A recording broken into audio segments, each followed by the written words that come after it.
this out, see if we're going. I'm checking. All right. Hi, everybody. Welcome, welcome. Just getting started here. Oh, I can't type.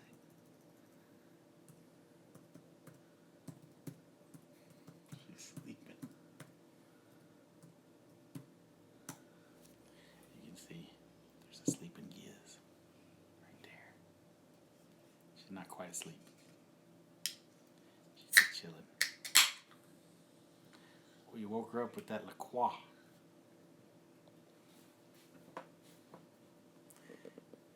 Here we go. Scoop bot in the hizzy. Dropping some science.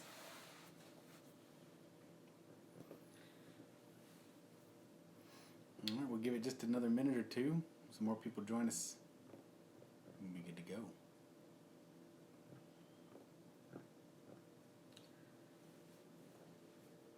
Jacob the Farmer Guy subscribed to Tier 1. Subscribe for 12 months. Oh, Jacob, dude. Thank you so much, man. That's awesome. And that means a ton. Here we go. Hey. What's up, Sassy? All right, here we go. Pete McDaddy, hello.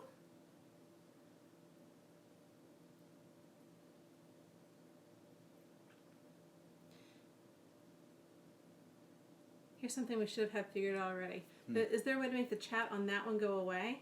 If we've got the chat on here, or do you like it on both? It can go away if you want it to. I think you just gotta go. Ha! How about that? Genius. You like that? Yes. All right.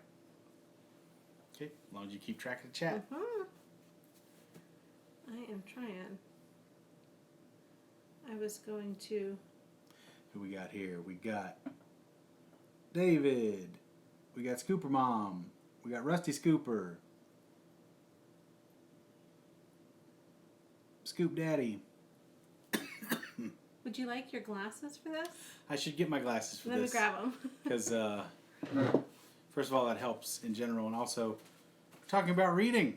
And I do need my reading glasses. Much as I wish it weren't the case. All right, here we go. There you go. Get ready for the sexiness, y'all. Going into my Clark Kent mode. Sorry. Just remember I was here moments ago. All right, now. Oh my, you look like a different person. Look at that Giz looking at you. Not Rusty Scooper. It does help a little bit. Sassy likes your Marvel shirt. Thank you. This is another Walmart find. I do like this Marvel shirt quite a bit, actually. It's very classic. Late 70s, early 80s styling. Right when I was getting into this stuff. A little bit before my time, actually, some of these designs.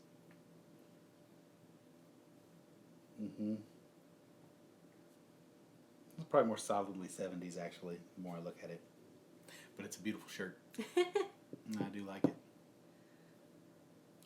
So, what do we got here? I feel your pain, Paul. Thank you, thank you.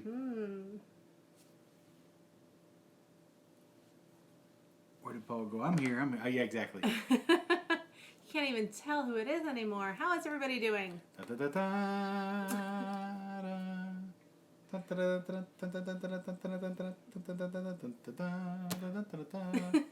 All right.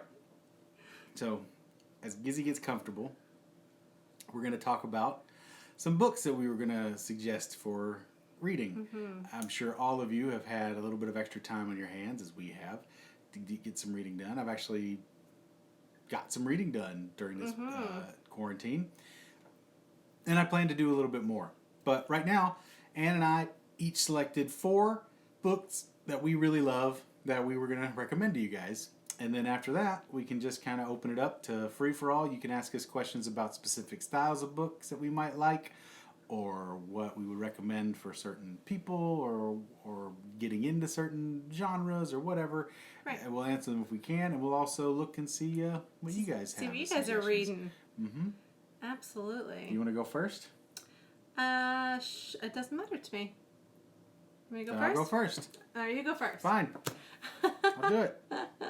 So I'm going to start off. No. I thought about this because we have so much time still right now. We have extra time.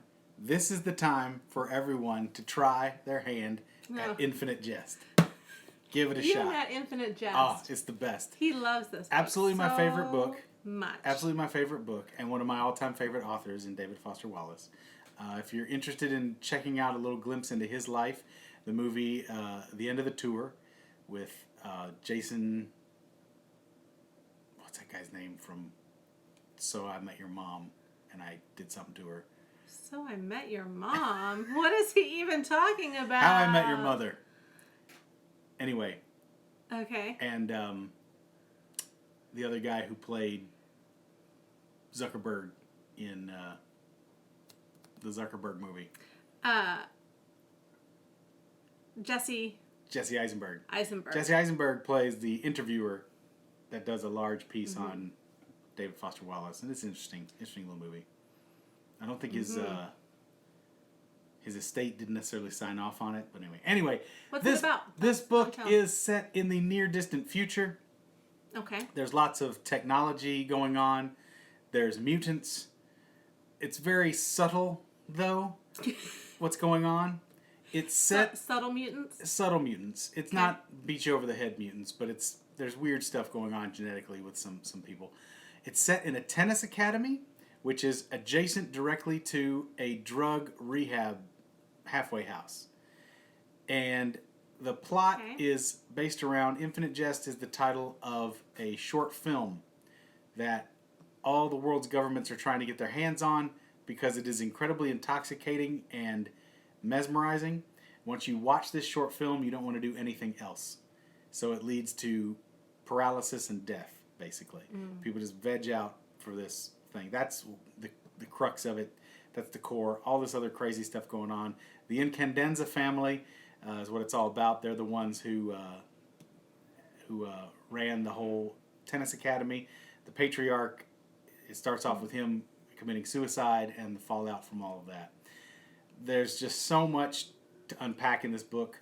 Those of you who have even attempted it know what I'm talking about. Yeah, Paul Grunner says, I started reading that, but I got bogged down. It's tough. It's a tough read. And I made a point to go ahead and... these are all... So here's the main text, and then every couple of paragraphs or so, there'll be a little addendum. And this is the Notes and Errata segment, which goes... The Notes and Errata section is long. Gosh, look, there. Yeah, so you can even see on this copy, this is an old copy of mine, you can see on the spine where stains from my Klingon fingers, when I used to have painted fingers. I used to actually read this book. I read this back when I was still at Trek. But yeah, there's a picture of David Foster Wallace.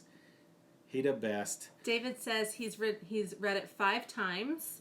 And that definitely multiple bookmarks are needed. Absolutely multiple bookmarks are needed, and it does require multiple reads. You have to really invest in this thing. It's a heavy duty, but it's so rewarding, so funny. There is a video by the Decemberists that does a take on this called The Sporting Life, and they do a tennis match thing, and it's really interesting, and it's all about Infinite Jest, roughly. How they play this crazy game during their tennis matches where they're doing like total thermonuclear war with tennis. It's interesting. Anyway, yeah, I can't recommend this highly enough. I have like other books about this book that I've read. It's super deep. Anyone who is a Dan Harmon fan, anyone who's a Rick and Morty head, okay? Dan Harmon was so into this book, and still is, to my knowledge, but his wife forbade him from cornering people at parties and talking about Infinite Jest, because that's what he would do. He would go to these Hollywood parties and he would just he'd go find someone who knew Infinite Jest, and they'd spend the rest of the night talking about it. But if anyone wants to do that with me, I'm down. So 3 Scoops a Lady says, seems like I would actually need to read it as opposed to listen to on Audible. Do you think it's a book you could listen to? I don't know. Possibly. Yeah, I don't. Has anyone even? Is this on Audible? I guess it must have been. Everything's on Audible. This is a monster, baby. It's a monster. It's 1,000+ pages just basic, and then if they put all the notes and errata in there, which are necessary for deeper understanding, some of it's like one or two little words, and then some of it's like a 5-page quadratic equation. It's pretty amazing. So what kind of mood would you need to be in to pick up that book? I think now is a good time as any. End of the world? End of the world. I mean, it's pretty nihilistic in a lot of ways. They got the Assassins du Roland, who are French-Canadian wheelchair assassins, part of it, that are coming to hunt down this secret thing. And there's all kinds of funny little shit like that in the book. It's great. Just read Infinite Jest. I can't do it justice here. It's super, super dense. There's so much going on. But it's the struggle of adolescence, the struggle of understanding your place in your family, the struggle of trying to supplant your father's legacy. Supplant your father's legacy? Yeah, the struggle of my hair's all crazy. Sorry, guys. Physical achievement versus mental and academic achievement, and where the line is there, and it just and then there's aliens at the very end. Of course there's aliens. It wouldn't be a public if there wasn't aliens at somewhere. the very end, and it's very weird. It's the weirdest part ending for this one character. It's so strange, and it's like the shortest chapter of the book. Anyway, yeah, the older brother gets abducted at the end of the thing. It's freaky. It's a freaky fucking book. It's great. I love it. I love Infinite Jest. Okay. Let's see. In the chat, Thanksgiving for Werewolves says 56 hours and 12 minutes according to Amazon. That makes as far sense. as reading time. So yeah, it took me months to read this book. Give yourself some time. Months. Yeah, it's a deep read. It's a deep read, and it's one of those where you're like, oh, if you're not paying attention at all, you got to kind of rescan, go back, reset. It's a lot, but it's great. It's very rewarding. Okay. Yeah, if you're into fiction, it's the fiction book in my opinion. Okay, so for my 4, so I had trouble figuring out which 4 I wanted to do. Not you. Now I read, but I don't read like this one. She is a monster. She is a monster reader. But I'm not reading big, thick, dense things like that usually either. So there's a trade-off. But so to pick out 4, I really had to give myself confines so that I could not feel totally overwhelmed with choices. So I decided to stick to just fiction, just contemporary authors, and then I picked 4 categories: romance, mystery, fantasy, and historical reimagining. And I picked 1 out of each category, and that was a little bit easier so that I could narrow it down. There you so go. the first book I'm going to do, and I tried to keep it a little bit not 56 hours worth, something that was maybe a little bit of a shorter read, something that was maybe a little bit not fun necessarily, but kind of takes your mind off of things, doesn't make you really, question existence. So for the first one I picked a romance book. This is called Instant Attraction. It's by Jill Shalvis. She's my favorite romance author. And I just did all of my screenshots instead of actually having the books, because I read a lot of my stuff on e-readers, so I don't have the actual book. So Jill's one of my very, very favorite romance novels, writers, authors. How many of her books have I read? All. A lot. She's super fan. She follows her on Twitter and everything, and she's great. She loves Jill Shalvis. So this is the first book of the Wilder series. This one's called Instant Attraction. There's also one called Instant Temptation and one called Instant Gratification. And each one's centered after a different brother. There's 3 brothers. All right, the Wilder brothers. The Wilder brothers. See, now Paul knows because I've read it like a million times. So 3 different brothers. They live in Northern California in the Sierra Mountains. And they run this outdoor wild adventure kind of company. The Wilder Company. Exactly. Wilder Adventures is what it's called. And they'll take you camping or whitewater rafting, all that kind of stuff. Will they though? They will. Okay. And so each one is about a different brother. The first one is about Cameron, or Cam, as we call him. So Cam is, he's a former snowboarding champion.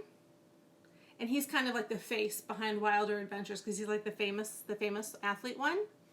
But then he gets really injured, and so he comes back after this injury to help run the adventure company with his brothers. And then the female heroine, her name is Katie, and she's from LA. She's an accountant, very exciting. And Katie is in a terrible car accident, and she decides that LA makes her kind of reevaluate her life. So she decides to go be an accountant for Wilder Adventures up in the wild mountains. And she meets Cameron, and then romance ensues. And it's great. All right. It's great. A nice light read. Should only take you about 5 or 6 hours. Super easy. A little bit steamy, if you like that in your romance novels. She reads some hot stuff. Mm-hmm. Funny. Some hot stuff. So we got a couple comments in here. Still returning back to my book. Yeah. Too. Paul was saying he needs to get back into it, and there's plenty of time now. I think that's a good idea. The Thaddeus says been struggling to sit down recently and have many unread books to piling up. I understand that completely. There are plenty of days during this time that I've been like, I just can't even read today. I just gonna watch TV and veg out. So totally understandable. Usually read when you're out eating. Tech guy. So with everything being closed, I totally understand that too. I got a friend Steve, Professor Biggs over on Ugly Couch. He reads his comics at Soup Plantation, so he's done. He can't ever read again. He would always buy his comics and go get salad. Now he can't do it. So I feel you. That sucks. Yeah. Read fewer books lately. I didn't used to read at all. Glad you're picking it back up, Tech Guy. Thanksgiving for Werewolves. I am briefly going to self-plug my 250-word stories. Yeah, please check out what Thanksgiving for Werewolves has there. Read it. Is there a book about Chad Wilder? There should be. I don't even get that. That means Chad. Okay. Next door neighbor Chad. Oh, Chad. Yeah. Used to read way more. Had all those books in personal Book It, Personal Pan Pizza. Oh yeah, an accelerated reader points in my school. I got several delicious pan pizzas from reading books back in the day. Used to. Howdy Scoops. About to settle down with a bunch of Taco Bell and marijuana. Well, there you go. What a deal. That's a night. That's a whole night. The Wilder series made me think about Joan Wilder romancing the stone. Time for a movie night. That's a classic. Little Burro comes screaming out of the thing. Hilarious. That's what's his name? The guy who plays El from Three Amigos. I can't remember the name. El Guapo. I don't know. El Guapo. Digital books are helpful to read so much faster. Yeah, I haven't crossed over that yet, and that's partly it's the comic book guy in me. I still like to buy my physical copies, but one of these days I'm going to get myself an Audible thing too. I want to start listening to some books. Howdy, Chad. Hey. All right. Love your Kindle. Yeah. Scooper Mom is all addicted to Kindle. Yeah. Now I need to do more digital book stuff for sure.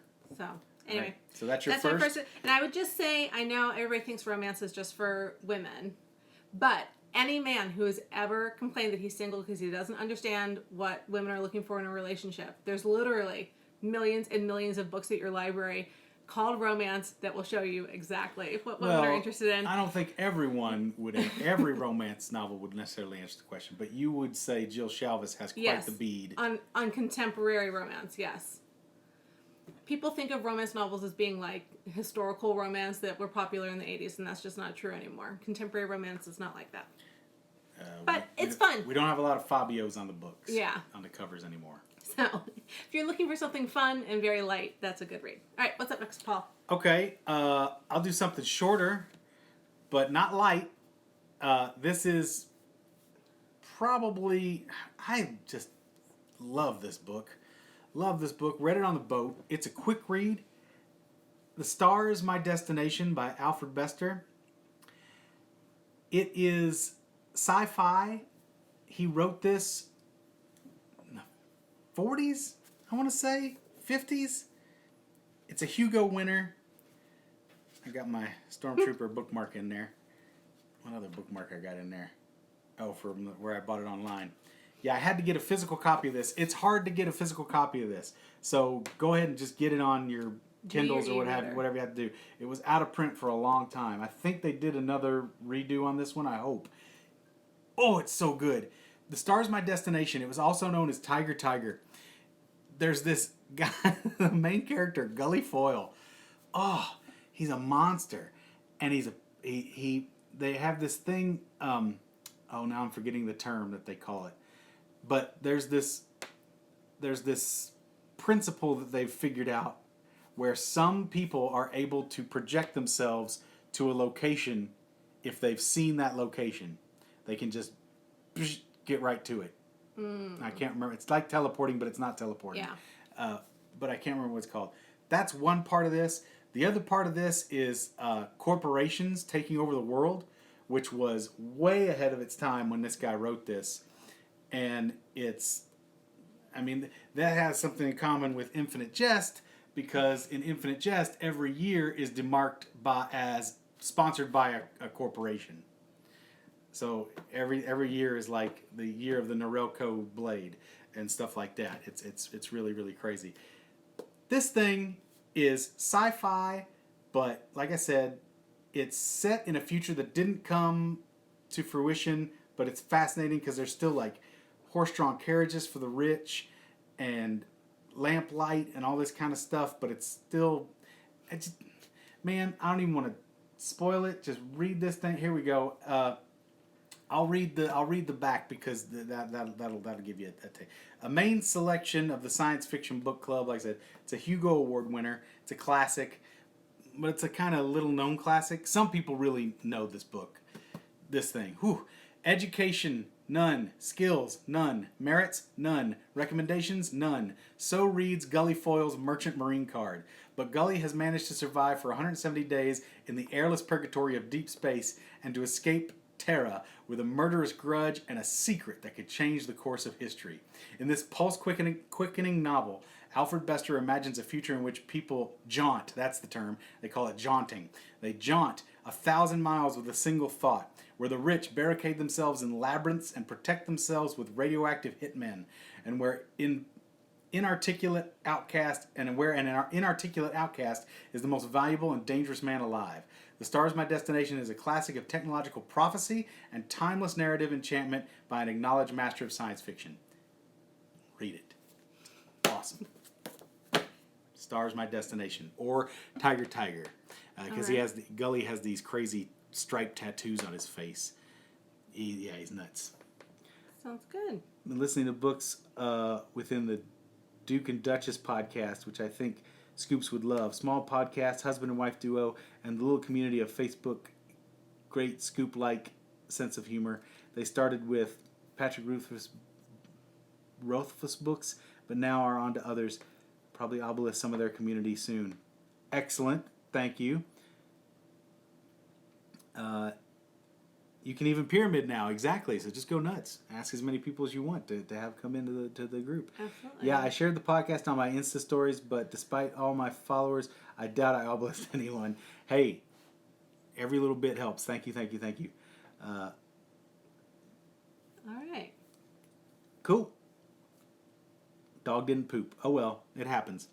Our dog is sleeping behind us there. Yeah, there's the giz. You can see her two little ears. Mm-hmm. Aw, she's a puppers. That's all anybody really wants to see is sleeping dog. I don't know where the other one is. Let the sleeping dog lie. Yeah. He's over there sleeping too. All right. So for my next category I picked was mystery. And this mystery it's by Karen Harper. It's called Deep Down. That's what it looks like. I love Karen Harper's books. There's a bunch of different ones. So Deep Down, the reason I like this one is because it's about an entire thing I didn't realize was a thing, which is wild ginseng in the hills of Appalachia. Did you know anything about that? Mm-mm. So it's about the main character. Her name is Jessie Lockwood, and she comes from this tiny, tiny town called Deep Down, which is in Kentucky and up in the hills of Appalachia. And she's moved away. And then one day her mom goes missing. And so she goes back to Deep Down to try to help find her mom when her mom goes missing. And her mom, what her job is she's like a census taker for the wild ginseng. and these people go out into the forest. Paul's messing with our lighting here. Oh, she wants to look outside. I know. Well, it just got really dark. There we go. So they go out into the forest and they count how many wild ginseng plants they find. And then they keep track of all of that. And then depending on how big the wild ginseng crop is every year, it just depends on how much can be harvested, which is a real thing. I didn't know anything about it. And so her mom is one of these census takers, and she goes missing while she's doing a census of the wild ginseng. So it's really interesting.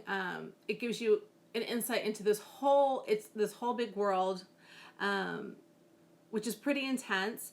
In fact, I just read an article in National Geographic about it that just came out this year called "Demand for Ginseng is Creating a Wild West in Appalachia." Oh. So it's like it really is kind of a scary thing. Ginseng pirates. Yeah, that's kind of what it is. So it's a really interesting book. It's a pretty easy read. You could probably read it in a day or two, depending on how much you're really sticking to it. But if you're into a mystery novel, it's a one-off. There's not like a series. You can just read it on its own. I would highly recommend it. It was really interesting. And it'll give you a glimpse into a life you probably don't know anything about. That's always a good way to go. You want to get those experiences without having to experience it. I'm with that. Yeah, absolutely. So that was my number 2. All right. What do you got? So this is the one that I've been talking up for a while. This was my purchase for my birthday. I bought this for myself. Because I've been hearing great things, and it did not disappoint. It's another big bad. This is Chuck Wendig's The Wanderers. Holy smokes, did I pick the craziest time ever to read this book. It's all about an unexplainable pandemic, and there's an epidemic and then a pandemic. So there's like a lot of stuff going on. There's a lot of demics, and man, oh man, there is some like darn near prophecy stuff in here as far as like the big bad virus comes from a bat, but it's based in a fungal infection, so that's a little bit different, but it does come from these bats that are having the same. Oh no, it's so funny because someone just said Paul is reading books you can kill a mouse with, and then you literally I just killed a gnat. Yeah, I killed a gnat instead of a mouse. Yeah, I like my books to have some heft to them. Words are the weapons, man.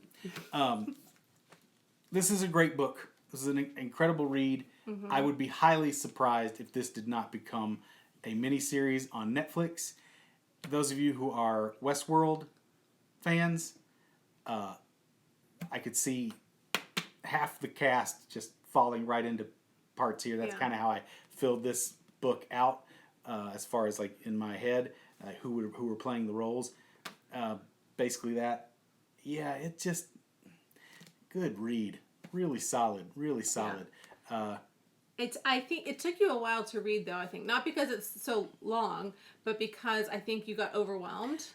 Yeah, like well, I mean, there were parts where he could only read like a little bit of a time. Yeah, and then give it a break. Well, some of it is really dark. Some of it is incredibly dark. Let's hope we don't get here. Ugh. But it's like science fiction, AI stuff going on. That's the crux of it. This thing called Black Swan, which is leading all of this stuff. It's just, man, oh man. Just give this book a try. I think it's still just in hardback. I don't know if paperback's out yet because it's pretty new. But man, really dug it. And Chuck Wendig is a fun follow on Twitter as well. Really enjoy following him. He's got good conversation and he writes some really great stuff. Here in the back here they compare it to The Stand. If you ever read Stephen King's The Stand, there's a lot going on here that's similar. A lot. It's definitely, but man, they said. This one guy says, it reminded me of Stephen King's The Stand, but dare I say this story is even better. I would say this has a better conclusion than The Stand. What doesn't? But yeah, man. Whew. Good. Wanderers. Worth the time investment. Chuck Wendig. I'm very pleased that I went ahead. It's when you get a big old book like that and you're going in, you hope it's going to pay off. That thing pays off in spades. Great book. Great book. Three Scoops a Lady says, Liam wants to know if either of you have read the Southern Reach trilogy. I've not. I haven't even heard of that. Have you? Mm-mm.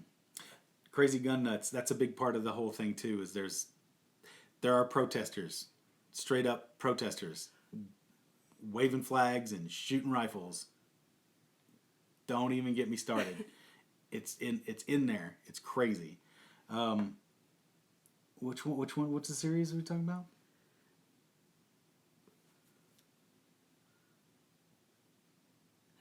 Have you read that? The Southern Reach trilogy? Mm-hmm. No. Southern Reach. Oh, Southern. Oh, the Southern Reach trilogy. I have not. I'll have to check it out. Is that a Wendig book as well? That's the first thing I've read of his, and he's a Star Wars author also. So I'm gonna have to maybe do a little more diving in there and read me some Star Wars that he's done. Mm-hmm. Yeah. All right, what's next for you, babe? So, here we go. Next one. You know I love these. Mm-hmm. So, next category I picked was fantasy. And this is my favorite fantasy series. I'm sure a lot of you guys have already read this. But if not, get on it. It's really good. It is, this is the first book in this series. It's called Dead Until Dark by Charlene Harris. It's the first of the Sookie Stackhouse books. Sometimes people call them Sookie Stackhouse books. Sometimes people call it Southern Vampire Mysteries. Some people call it the series that True Blood is based on. True Blood. Yeah. It's a long series. There's 15 books. This is the first one. So definitely something that if you want to, it's easy to get into. So you want to kind of read them all. But it's good as a standalone book as well if you just want to read one. Do you know what they're about? About Sookie Stackhouse. What do you know about Sookie Stackhouse? She got vampire ancestry? No, Oh, he doesn't know anything about Sookie Stackhouse. So Sookie Stackhouse is a waitress, and she lives in a small town in Bontemps, Louisiana. Is that how you pronounce it? Temps. Bontemps. I'm guessing it's Bontemps. That's how I always said it in my mind. So Sookie is a waitress in the small town, but she has this disability. She calls it her disability because she can read people's minds. Which sounds cool. Right. But it's awful. But nobody wants to be around her. It pretty much ruins her life. She can't have romantic relationships. She can't really have good friendships. Even her close family doesn't want to be around her because Paul, imagine if I could read your thoughts. Oh. Right? It wouldn't be good. Bad news. It's so dark, Paul. Moving forward. You're blocking the Sorry. light. I need to block the light. There you go. Yeah. Anyway, so she can read minds. It basically ruins her life. And then one day she meets this guy named Bill, and she can't read his mind because he's a vampire, and vampires are dead. So she can't read his mind, and it's perfect, right? So that's just kind of the start of it, but it gets really interesting. Bye, Marble.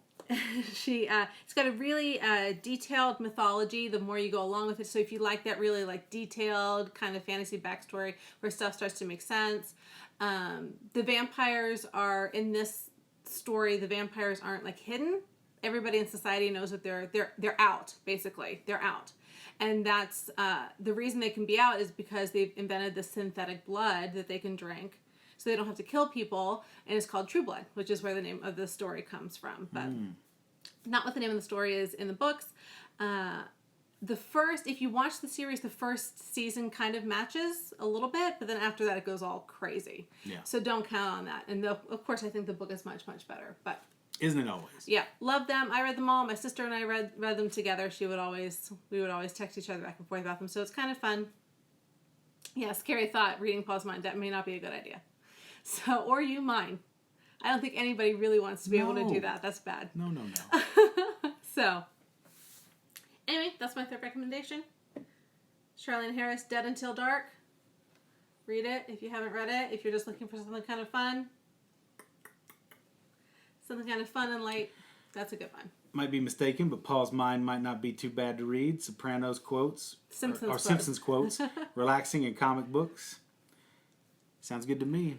That's a lot of it. Ugh. So last night in his sleep, you weren't screaming, but he was making these like sounds in his sleep. So just take whatever's happening in his mind. It can't be good. Somebody's choking me. If somebody was choking you or you were vomiting. It was one of those two in your sleep. I don't remember any of that. Anyway, weird things happening in that brain. Good transition. Mentioning comic books, my last pick is a comic book. And while Infinite Jest is probably my favorite book, and David Foster Wallace is one of my favorite authors, my all-time favorite author is Brian K. Vaughan. And there is no better book that he has worked on, no greater piece than Saga. This is his magnum opus. He's about halfway through with it. This is book 2. And I went to go get this off the shelf, and I realized that I have given away my copy of book 1 yet again. I always give away this copy of the first copy of this series because it goes for $10. It goes cheap, the first volume, and I always give it away to somebody if they haven't read it before. Mm-hmm. And so if you come to my library and I happen to have a first copy of the first volume of Saga, chances are you might leave with it if you haven't read it because it's that good. I want this thing. I mean, I don't have to do any work for Saga.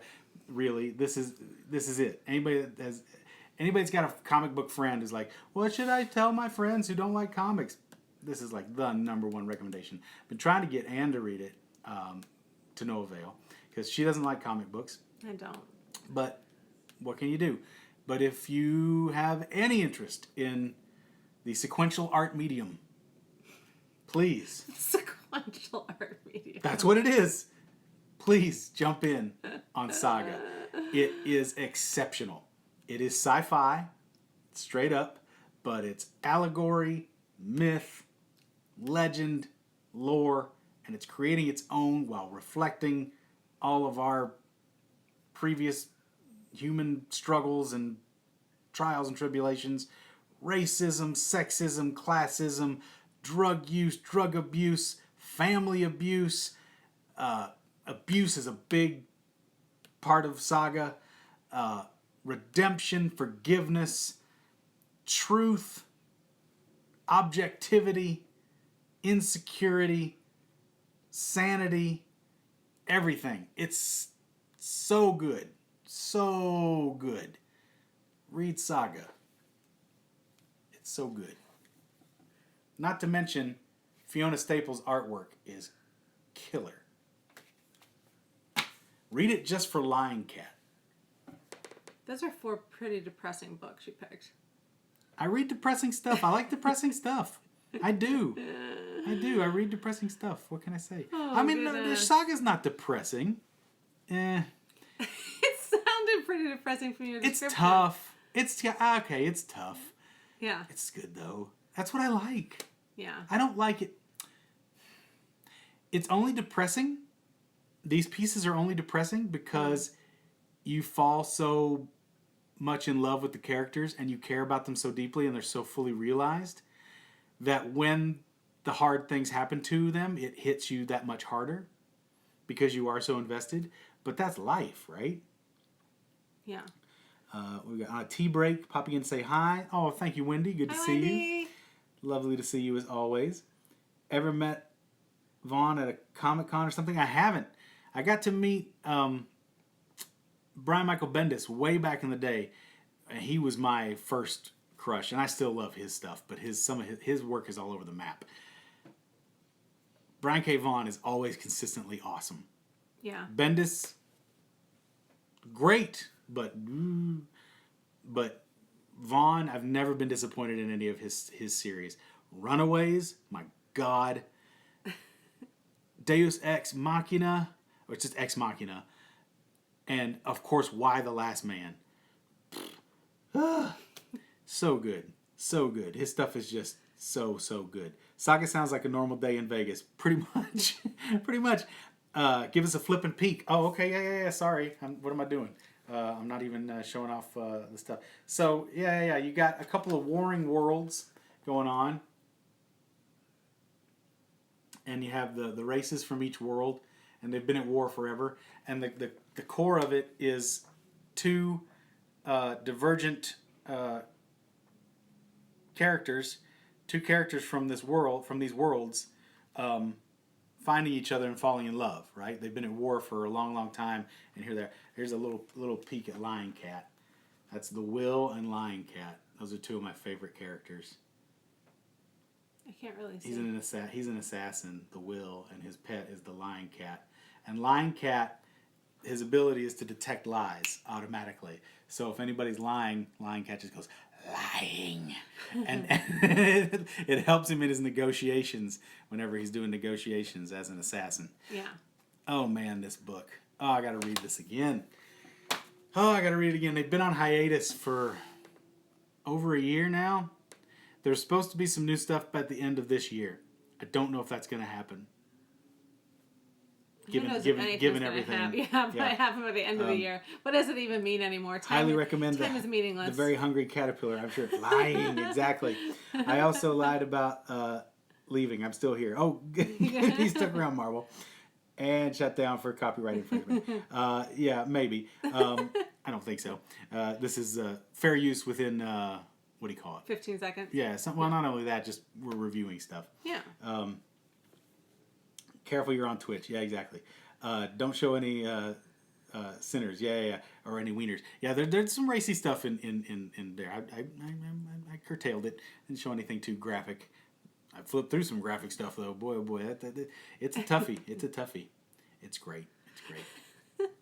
Love that book. Just love it. You like depressing stuff. I do. I would think that in times like these, you would want something a little bit lighter. No. The truth of that hard stuff is what really comforts me most of the time. Although I am just watching tons of riff tracks and Mystery Science Theater. So. Yeah. Oh, what's the one? Suburban Sasquatch. We need to well, watch. We got apparently Riff Tracks did Suburban Sasquatch. That's a Red Letter Media classic that they so bad foisted on the world. Oh, I can't wait. We need to watch that for sure. It's on our list of things to do. Okay. Name of the Wind by Patrick Rothfuss. I think you both would like it. First book in an unfinished trilogy. Third book still not out. Okay. Name of the Wind. Patrick Rothfuss. All right. Cool. Okay. So for my last one, are you looking at how handsome you are with your glasses? No, I'm trying to make sure I'm blocking out as much light as I can. We know you were looking at how handsome you are in your I glasses. I was looking at Gizzy. Look at Gizzy. Oh. Giz and her giz sounds. Here she comes. Okay, so for my last book, I picked a book by Gregory Maguire called Confessions of an Ugly Stepsister. Some of you guys might be familiar with Gregory Maguire. He's the one who wrote the book Wicked, which is one of my favorite books of all time. The reason I didn't pick Wicked instead is because Wicked is long. There's a lot of books. And it's not a light read. So it's depressing too. It's depressing, yeah. So I was like, if we're gonna do depressing, let's pick a one-off. So I picked Confessions of an Ugly Stepsister. For anybody who's not familiar with Gregory Maguire, he writes these really beautiful books where he takes fairy tales, classic fairy tales where we think we all know the story, and he writes it with exactly the same plot points, so all the same plot points that you know from the story, but he tells it from a different point of view, and he turns it just enough to make you realize that what you think you know definitely isn't the whole story. And I just really love his books. This one is a reimagining of Cinderella, of course. It's set in Holland during the Renaissance. It's got a lot. Holland. Yeah. Isn't that weird? It's got a lot of stuff about art, about Renaissance artists and that kind of stuff happening as part of the story, which is also something I didn't know a whole lot about. So it's interesting to have that story. I really enjoyed Lost by Maguire. Yeah, all of his stuff is great. So this one is really good. So it tells it from the story. There's the two ugly stepsisters are Iris and I always forget the other one's name. Iris and Ruth. Mainly Ruth. Mainly Iris is the main sister they talk about it from. But it's just really interesting. spoiler alert. So basically, the two stepsisters and the mom, they're very poor. She marries this rich guy who has a daughter already, whose name is Clara, who's Cinderella. And Clara is very, very, very beautiful. It's been a long time since I read this. So they get into financial hardship, and the mom decides that one of them is going to marry the Viscount or the Prince or whatever he is who's coming through, which is, how we know that story. Mm-hmm. But instead of it being that Cinderella, the stepsisters don't want her to go to the ball, Cinderella essentially is, she's so beautiful she was sexually assaulted, and she won't leave the house. She's traumatized, so trigger warning for that. So she cannot leave. What is that called when you can't ever leave the house? Agoraphobic. Mm-hmm. So that's just kind of a little bit about it, but he just does such a good job of making you really think about a story from all angles and making you think about what is not good versus bad, right? Everybody in real life, everybody's deserving of some empathy, which I think is lost on a lot of kind of fairy tale kind of stories, which is probably why I've never really been into them. I'm not really a fairy tale kind of person. I didn't grow up on like Disney movies or anything, so that doesn't really do anything for me. But this is much more interesting, I think, to see a more like rounded kind of story. So I love Gregory Maguire books. If you haven't read one, if you've seen the stage play Wicked and you think that's what it's like, that's not what it's like. We went to see Wicked. Not what that is like. I took her to see Wicked and she hated it. Ugh. She hated it because it's so different. The ending is so different from the books, and it's just the moral of it is all lost. Mm-hmm. And I get that. I get it. Yeah. It's my Star Wars vibe. We're the same. It does the opposite of what's like. So like the whole point of his books, like I said, is to make you feel empathy for everyone in the situation and to look at things from a totally different viewpoint.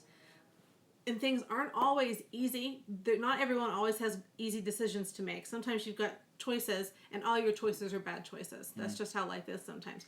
And so instead of making it kind of more realistic, they just took it back to more of a happy, singy Disney kind of thing, which is like the opposite of his intent, which is why I think personally, I find it very, very upsetting. Clearly, I'm passionate about that. So anyway, it's a great book. That's my fourth recommendation. All right, so we got a couple of recommendations in the chat. Please go ahead and send any of those in. Any other questions anyone has, go ahead and send a question in to us. We got a few more minutes here. Not going to be on for too much longer. But I snuck one more in. Oh, of course you did. What is it? I'm not going to go into full blown here like I did with the other ones. We got some questions coming in. Go ahead. Talk about it. But if you've never read a book by Megan Hart, this is called Broken. They are very X-rated, so just be prepared. But they are very sad. Sad and X-rated? Yes. Story of my life. Great book. Great books. This one's called Broken. The top ones I would recommend are Broken, Deeper, and Tempted. Tempted is about the one where the woman, the man and the woman are married, and then the man's best friend from college comes to stay with them. It's a whole thing. I don't want to tell you about it because I'll just give it all away. But definitely Broken by Megan Hart. All right, here we got some suggestions coming in. We got Broke Girls by Simone St. James. Really super easy read, Singularity by William Slater.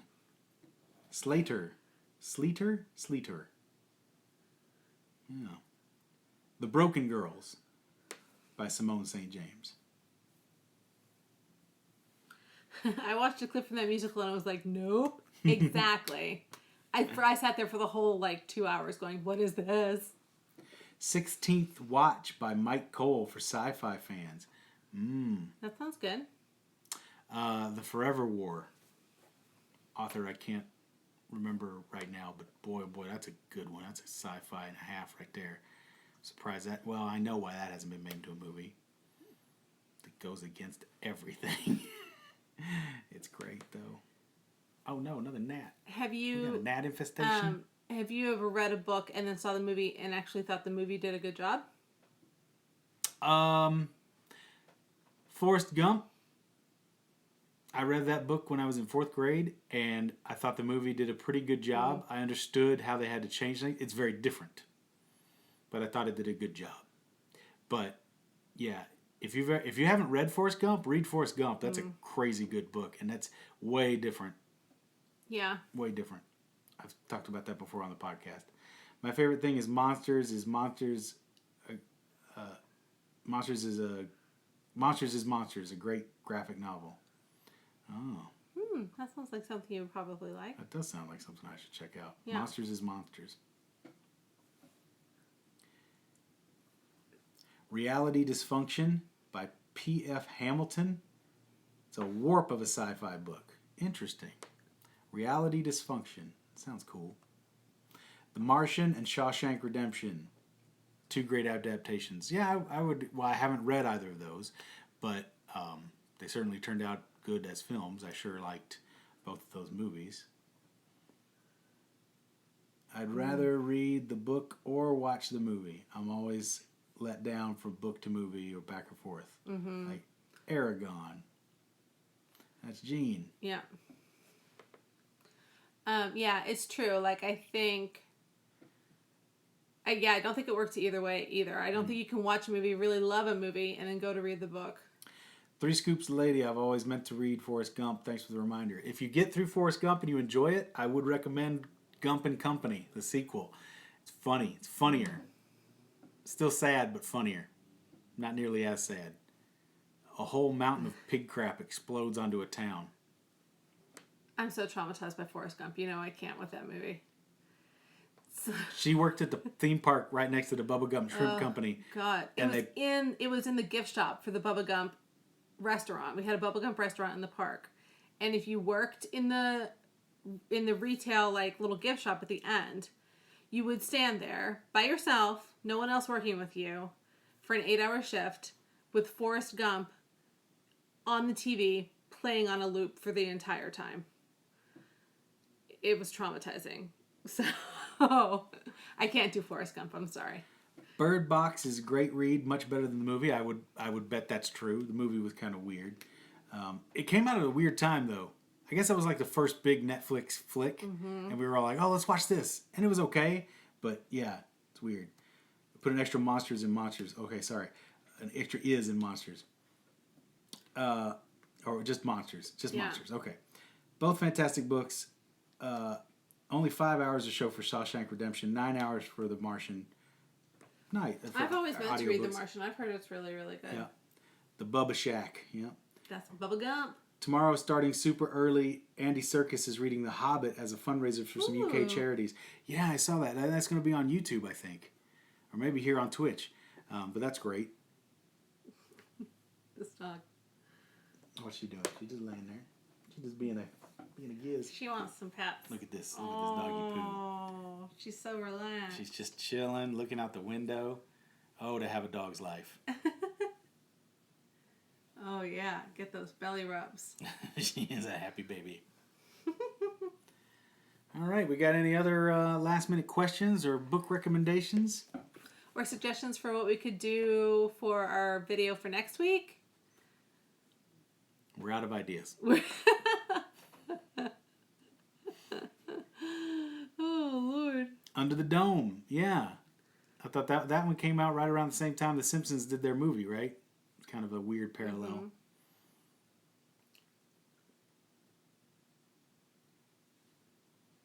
Heard that one was kind of good. Oh, we get Pirate, but I don't know where he went. Is that him on the couch? I can't tell. Pirate! Should I go get Pirate to do a send-off? Nah. No? You guys don't care about Pirate? Okay. Well, I really care about Pirate, but we're good. Don't wake him up. He's reading. He's resting. He's reading. Don't wake up, Pirate. He's reading. This is where my brain is. This quarantine is getting to me. Oh, gosh. This quarantine. We can just hang out and be fine with that. It's a good idea. Just hang out. I guess. Look how long my hair is getting in this quarantine, y'all. Maybe we can do another dinner and hang. Or a movie. Want to do another dinner? I don't know, because the governor of Nevada today just announced that he was going to open up dine-in. Okay, so let me tell you. So he said restaurants can open for dine-in. You can only be 50% capacity of tables, so only half full. Everyone who works in the restaurant has to wear a mask. We do have another vote for have dinner with us. And then customers who are there to eat dinner are also encouraged to wear a mask. How does that work? Well, you cut a slit in the mask and just...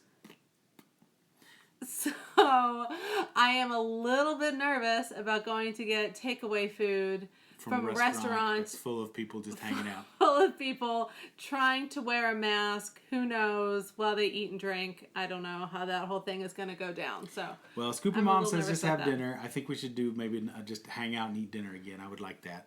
Mm-hmm. I enjoyed that. Maybe do another watch-along party on Netflix. I had a good time with that. Mm-hmm. Here's a suggestion from the Neo Alchemist. 3-book series, Mercedes Man, Finders Keepers, End of Watch by Stephen King. Good anthology. Cool. Yeah, dinner and a movie. Maybe. I don't know. We could kind of do that, I guess. You have to be careful about the sound coming through. We'll figure it out. We could wear our headphones. That could work. Yeah, if we wore our headphones, ate our dinner and watched the movie, I don't know. We'll see. That's a lot. That's a lot of moving parts. Mm-hmm. That's a lot of moving parts. Paul and Ann's Lego build. I'm trying to get her to play some Legos with me, and she's like, "No, I don't like Legos." I don't like Legos. Meanwhile, she's doing puzzles all day, and I'm like, "That's all Legos is 3D puzzles." She ain't buying it. I'm not. Everyone just sits around not eating and staring at each other. I'm down with that. That's pretty much it. Mm-hmm. Slurp it through a straw. I thought maybe if you put the straw like up your mask, and then your mask is still in everybody's place. just supposed to shove the food up their butts. Yep. Yeah. That sounds right. So, Paul, is there anything you're gonna read next? I'm reading currently the Mystery Science Theater 3000 comic book, which is a really funny thing that I finally got the trade. I never found the single issues, but they took the idea of riffing and put it into comic book form. So when you come across a joke or something that they're decided to comment on, so they've changed the artwork slightly, like the characters are inserted into these classic comic books, and then if a bubble comes up with a tiny little circle in the bubble, that means this was not in the original comic book, and that's a riff comment.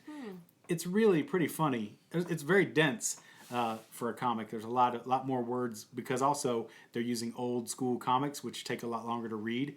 Current comic books you can breeze through. There's never as much dialogue as there used to be, but old school comic books would take you a little bit of time to read. So it's taking me a little bit of time. So I'm reading that, and there's a Wet Hot American Summer comic book that's on my docket that I'm going to read, and then a big stack of just loose single issue comics. Yeah, that's where I'm at right now. I'm just focusing on comic books right now. Might get into some books again soon. I have Zach Anner's If at Birth You Don't Succeed. Bought that a long time ago. I haven't read that yet. I think that's his sort of autobiography, self-help. Yeah. Zach Anner's a really interesting cat. If you follow him. Yeah. What about you? What's next for you? I actually have another Karen Harper book I'm about to start. Mm-hmm. So that should be good. The first... it's like a series, and I read the first one in the series, and I'm about to read the second one. All right. Mm-hmm. Cool. Well, Scoops, thank you so much. Thank you for this. I live on Long Island. It's pretty depressing here. You really were a breath of fresh air. Scooper Mom, we're so glad to hear that. Thank you. That's all we're trying to do, just keep everybody's spirits up a little bit. We're all in the same situation. I totally understand. We all have our days. I think Ann and I have been kind of swapping who's down. I think we're both pretty good today. Maybe. So far. The night is young. I get down at night. Paul starts reading Twitter, and that's when he loses it. So we're just going to try to keep him off of Twitter. I think I'll stay off Twitter for the rest of today, maybe. That's not a bad idea, actually. I might do that just for myself. Because it's never ending. First time finding us on Twitch. Fun. Yeah. Oh, that's so cool. Duff Gain so great to have you here. Thanks. Glad that you just stumbled on us. This is not what we normally do. We've been putting all kinds of different content on, but if you are interested at all, please dive into the Hey Scoops channel. There's all kinds of wacky stuff on there. My comedy partner and I, Matt Donnelly, do improv shows for a while, and we taped quite a few of them. I would recommend watching the one marked Oh Frankenstein to get a taste for our sense of humor, and if you dig that, maybe we found a new scoop. Absolutely. Yeah. But thanks for coming along. Aw, Sir Chomps 1 subscribed for 28 months. Chomps! Dude. High five. Rock and roll. Chomps, you're the best. Anne could read Paul's diary. If I kept one, she could. I'm just stuck in Queens. You only leave once every 2 weeks, right? Yeah. Oh, that's tough. Still being in New York has got to be really, really, really hard. Temporarily deleted Twitter. I feel you. Yeah, it's not a bad idea. I know you guys from Night Attack too. Oh, thanks, Duff. That's so great. Night Attack, we love those guys. And, you know, Justin's been doing so much cool stuff and came on our show just recently too. And, yeah, we love Night Attack. And hopefully Scoop Fest goes through again this year, and they'll be coming out to Vegas to visit us in November. If things get okay, you know, everything's still on the line. We'll see. Who even knows? Twitter is the butthole of the internet, says Chels fan, the Chels fan. Yeah, it's hard, man. It's a tough site. Did you see though the interesting thing? What's her name? Who's the senator, the junior senator who gets all the flack? For dancing, she got all kinds of. Everybody was talking trash because she was dancing. AOC. Isn't that what they call her? Oh, yes. What's her name? I shouldn't call her that. It's not. Anyway, whatever. She's not our congressman. I don't know. But but I know who you mean. She just jumped on Animal Crossing on Nintendo Switch. Yeah. And she was sent out a little thing of like, hey, you guys want to? I'll come visit your villages or whatever. I'll come visit your islands. And she got, I guess, a really positive outpouring of kindness for all that. Oh, so that's nice. There's some good things on Twitch. I try and follow positive people as much as I can, and I've blocked certain people, but stuff still finds its way into your feed if you're not careful. But right now, there's just a lot of negative information, period. Whether you're trying to stay positive or not, it's tough. Alexandra Ocasio-Cortez, yeah. Mm-hmm. That's how I feel about Facebook. I feel like Facebook is worse. I just can't get on there anymore. Facebook's There's tougher. Just so much crazy stuff on there. I'm like, what even is this? Yeah. How is this allowed? It's wild. I just can't. And I've made a point of just curtailing, and I know that's bad. You want to not be in an echo chamber, but what can you do sometimes? Yeah. I don't know. Well, much love to all you guys. Thank you all for stopping by, and we really appreciate seeing your lovely chat in here, and hope we gave you a few recommendations of some stuff to read. Maybe not mine if you're feeling down. You can jump on. Pick something a little lighter.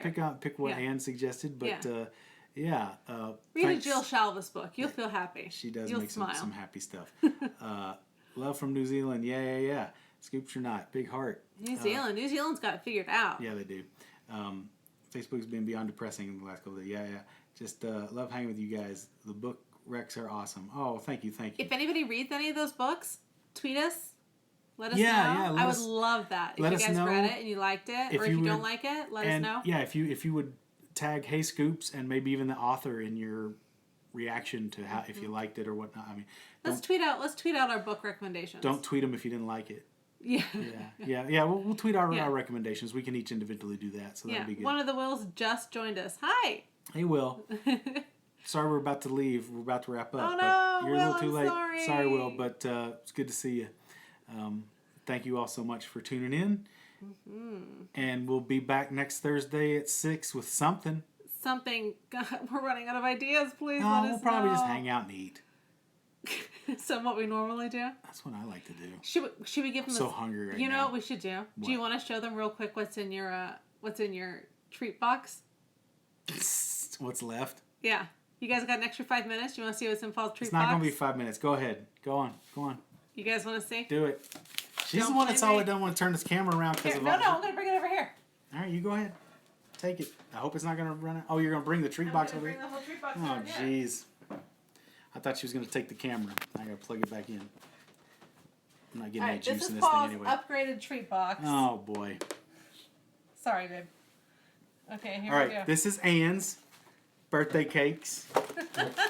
These have been here for a while. They're almost gone. Gummy Lifesavers. Zebra cakes. Wait, the zebra cake rolls. Zebra cake rolls. Let me see that zebra cake roll. Let me see that zebra cake roll.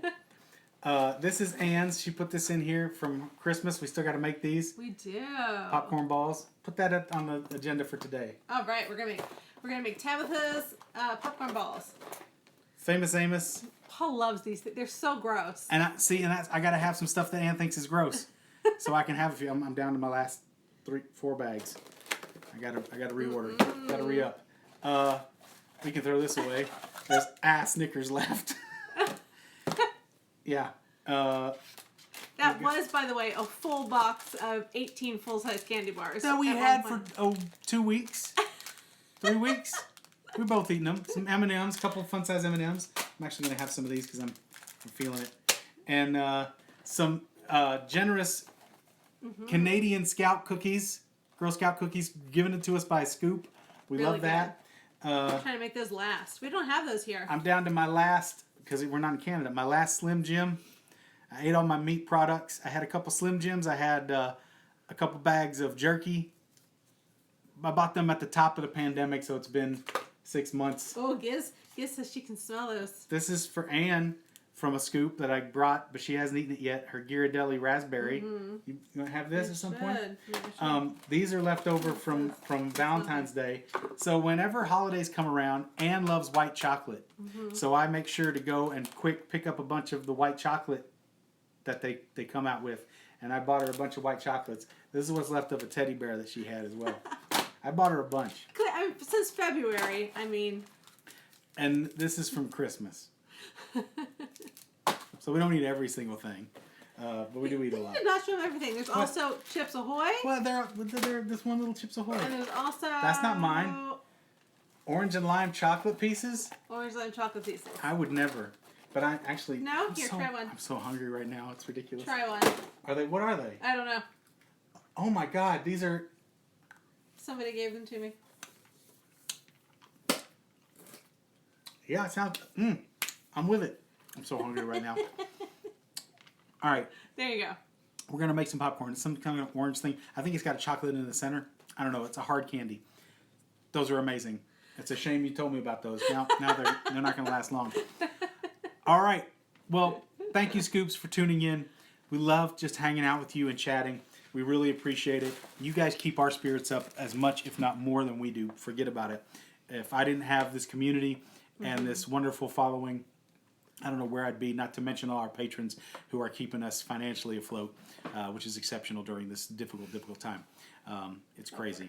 So much love to all of you guys. Hope you're reading something good and interesting that's taking your mind a little bit away from all of this madness. And we will get through it. We'll all get through it together. And we're going to have better times ahead. Absolutely. So, yeah. Just keep cool with that. Love you.